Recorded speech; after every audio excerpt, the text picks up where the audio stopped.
Hello guys, welcome to my channel. आज के episode में हम देखते हैं कि डॉक्टर गोपी को इंजेक्शन लगाने की कहते हैं, लेकिन गोपी रोने लगती है।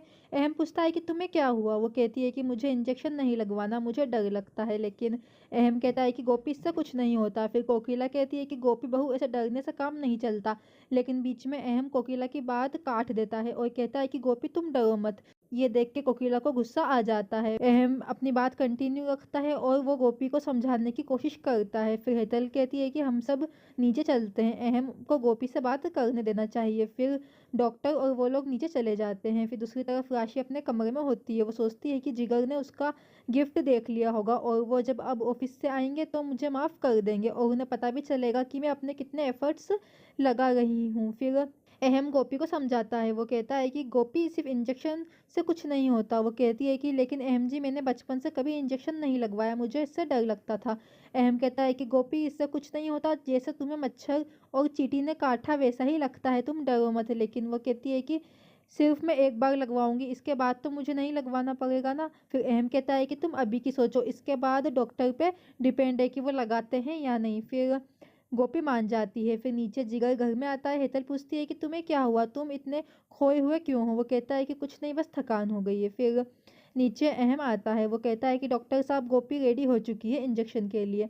ये सुन के हेतल खुश होती है, लेकिन कोकिला चौंक जाती है। फिर जब जिगर अपने कमरे में जाता है तो राशि कहती है कि मुझे पता है कि आपने मेरा गिफ्ट देख लिया है और आपने मुझे माफ़ भी कर दिया है। वो उसके गले लगती है और कहती है, थैंक यू जिगर जी, मुझे मौका देने के लिए। लेकिन जिगर कहता है कि तुम गलत फहमी में मत रहना, मैंने तुम्हें अभी तक कोई माफ़ नहीं किया है। फिर जब डॉक्टर रूम में आते हैं, वो गोपी से पूछते हैं कि तुम रेडी हो। गोपी मना करती है, लेकिन फिर उससे अहम कहता है तो वो हाँ करती है। फिर डॉक्टर इंजेक्शन को भरते हैं। गोपी डर के मारे देखती है। फिर जैसे ही वो उसको इंजेक्शन लगाने जाते हैं, गोपी अपना हाथ दूर कर लेती है। फिर डॉक्टर अहम से कहते हैं कि इनका हाथ पकड़ो। फिर अहम गोपी का हाथ पकड़ लेता है और गोपी रोते हुए अहम को देखती है। फिर डॉक्टर साहब सुई को घुसा देते हैं। फिर वो इंजेक्शन लगाते हैं और गोपी की नज़र अहम पे होती है और अहम कहता है कि बस हो गया। फिर गोपी इंजेक्शन को देखती है। वो देखती है कि इंजेक्शन हो गया है, थोड़ा सा बचा है और एकदम वो घबरा के अपना हाथ मार देती है और उससे सीधे अहम को चाटा पड़ जाता है। ये देख के सब चौंक जाते हैं। गोपी एकदम डर जाती है। फिर डॉक्टर साहब कहते हैं कि ठीक है, इंजेक्शन लग चुका है, अब मैं जाता हूँ, और वो चले जाते हैं। फिर कोकिला कहती है कि गोपी, ये सब क्या था, ये तुमने भी क्या किया। फिर वो कुछ नहीं बोलती है और अहम भी सदमे में रहता है। वो शांत रहता है, कुछ नहीं कहता है। फिर कोकिला उसको डांटती रहती है।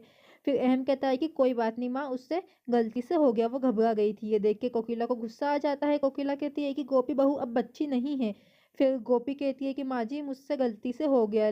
लेकिन फिर बीच में वापस से अहम कहता है और बोलता है कि कोई बात नहीं। इससे कोकिला गुस्सा हो जाती है और कमरे से चली जाती है। फिर गोपी अहम से कहती है कि अहम जी, मुझे माफ़ कर दीजिए, मुझे नहीं पता था कि ऐसा होगा, मैं तो सिर्फ अपना हाथ हटा रही थी, उससे आपको चाटा पड़ जाएगा, मुझे पता नहीं था। अहम कहता है कि मैं जानता हूँ, तुम डर गई थी और तुम अब लोड मत लो। फिर वो उसे नीचे घुमाने के लिए लाता है। वो कहता है कि तुम्हें अब अपने पैरों पे चलना होगा। गोपी कहती है, लेकिन मैं गिर जाऊंगी। अहम कहता है कि नहीं गिरोगी, तुम मेरे हाथ पकड़ो। फिर वो उसका हाथ देता है। वो उसका फिर हाथ पकड़ती है और वो उसे पकड़ के फिर उठा के खड़ा कर देता है।